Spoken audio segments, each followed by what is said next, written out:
is going to be the first playlist. It's going to be price arrays, and the first video is the mitigation block. So let's get straight into it. The definition of a mitigation block. This is a bearish example.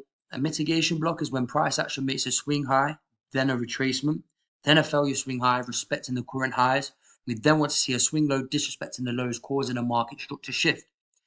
After this has happened, you want to highlight the lowest down close candle in the swing low, and this will be considered your entry points in the mitigation block. Now, notice how I say lowest, not last, or last down close.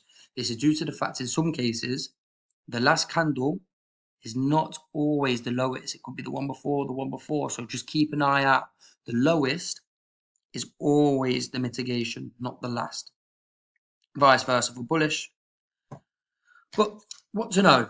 This can provide us with an entry to a trade that is in line with our bias. If your bias is bearish, you want to wait for a bearish setup to provide itself. You never want to take a setup that is opposing your bias. That's just logic.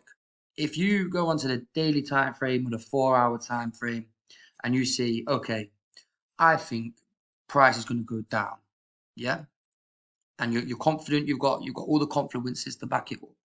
You then go onto a lower time frame, 5 minute, 15 minute, 1 minute. You see a bullish setup, and you take it, and then you lose, and you're thinking, oh, why? It's because it's against your bias. It's against how the day is supposed to go. If the day candle is going to be bearish, why are you going to take a trade that shows that price is going up? Do you know what I'm saying? You need to keep it all in line together. The mitigation block is also highly mistaken for the breaker block. However, they do the same job. Now, yeah, this is a breaker block. I will do a separate video on the breaker block. But it's basically when, if you go to the mitigation, if you look here, we make a failure swing high. We go up, down, and then it's a lower high, not a higher high. This makes a higher high, then it breaks the low. That's the only difference. However, the block's still the lowest, the breaker block is still the lowest candle, not the last, and it still provides an area of resistance and support. It still does the same job at the end of the day. Where to expect mitigation blocks? You can expect to see mitigation blocks where price is traded into a higher time frame price array of your interests, and price is provided a smart money reversal. A smart money reversal is when price makes a reversal, causing a market structure shift. So if we look here, higher high, higher low, higher high, higher low. This is the trend of the price. Higher high, higher low, lower high. Why is this a lower high? Because this high is lower than the previous one. Lower low. Why is this a lower low? Because this low is previous than the previous low. So this is a market structure shift. This is showing a change in pattern. This is showing from price going disrespecting the highs, respecting the lows. Yes, respecting all of these lows, but disrespecting all of these highs. To respecting the highs and disrespecting the lows. That is a market structure shift and a smart money reversal. When price is traded into a high time frame price array, this is when your eyes are peeled and you await a SMR. If the SMR happens in line with your bias, you can enter off the mitigation block. This is the mitigation block here. So, a real setup using the mitigation block. Again, what we went through. Higher high, higher low. Higher high, higher low. Lower high, because this high is lower than this high here. Lower low, because this low is lower than this low here. Okay. Pretend all this price action isn't here while we just go through this. Price is traded into one of my areas of interest, the 4-hour fair value gap. Now that has happened, I'm going to keep my eyes peeled. A lower high has been made, followed by a lower low. This shows that we have now had a smart money reversal caused by the market structure shift. So, my bias is bearish. We've traded up into a price array of my interests. What is the 4-hour fair value gap? We've had the smart money reversal. It's now time to execute. So, how would you enter this trade? Entering a trade. Just like you need to find an area of interest where the smart money reversal can happen, you need to find an area of interest where you should place your take profit. In this instance, I've picked a 15-minute fair value gap. Now, you could have gone for these. Where's my cursor?